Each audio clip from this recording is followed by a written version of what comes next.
protect our forces. Thank you very much. Let me go over here to Fadi, and then I'll Thank come back you, to General. Joseph. I have two separate questions. The first on the Secretary's speech in California, where he talked in length about the war in Gaza, and he said that the only way to win in urban warfare is to protect civilians, and he personally pushed, as he said, Israeli leaders to do more to protect civilians. Since the end of this pause on Friday, health authorities in Gaza are saying that more than 1,200 civilians have been killed in Israeli strikes. How satisfied is the Secretary from the way Israel is going about protecting civilians in Gaza?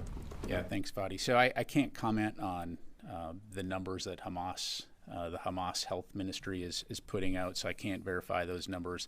But what I can say, can I answer your question? What I can say is that the Secretary, his words speak for themselves. I mean, we will continue to consult with our Israeli partners on the importance of taking civilian safety into account. As he highlighted, not only is it a moral obligation, but it's a strategic imperative. At the same time, again, we do recognize that Israel is engaged in a very difficult fight when it comes to preventing Hamas from conducting the kinds of attacks that they did on October 7th in a very dense urban environment in which Hamas has intertwined itself among the civilian population, in effect using them as human shields.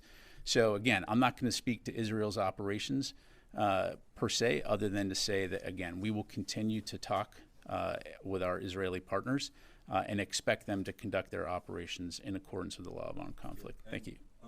On the numbers, just want to note that the UN is using those numbers, and even the U.S. government, and we saw that in a hearing in Congress where U.S. officials said probably there are more. Well, what you said was that since the operations started again on Friday, that the Hamas Ministry of Health has said, and I just can't vouch for those numbers. As I said, authorities in Gaza. But what I'm saying is even the U.S. government is acknowledging that these numbers are accurate.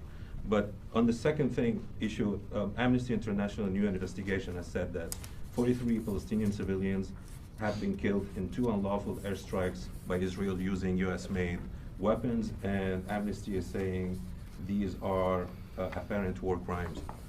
Does U.S. have any, or this department, any understanding of how many civilian Palestinians have been killed by weapons provided to Israel by the U.S.?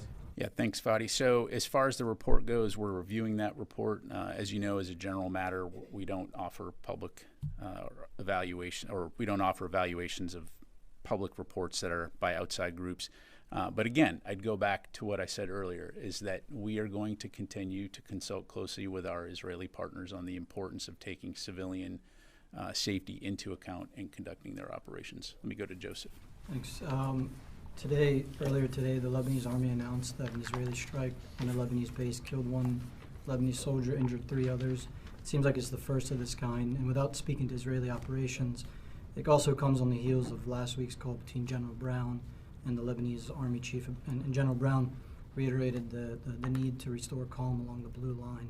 So does the department have any comment or response to the attack today, which the Lebanese army until today says they're not involved in any of these combat operations? Yeah, thanks, Joseph. I don't have any information on that particular report. Clearly, the Lebanese armed forces are an important partner in the region, but I just don't have any insight into that. Again, as the chairman highlighted, we do not want to see an escalation of the conflict along the northern border of Israel, and so I'll just leave it at that. And just to follow up on a question I asked last week, Dr. Carlin a few weeks ago said that there's the CivCAS office here, the department is tracking civilian casualties in Gaza.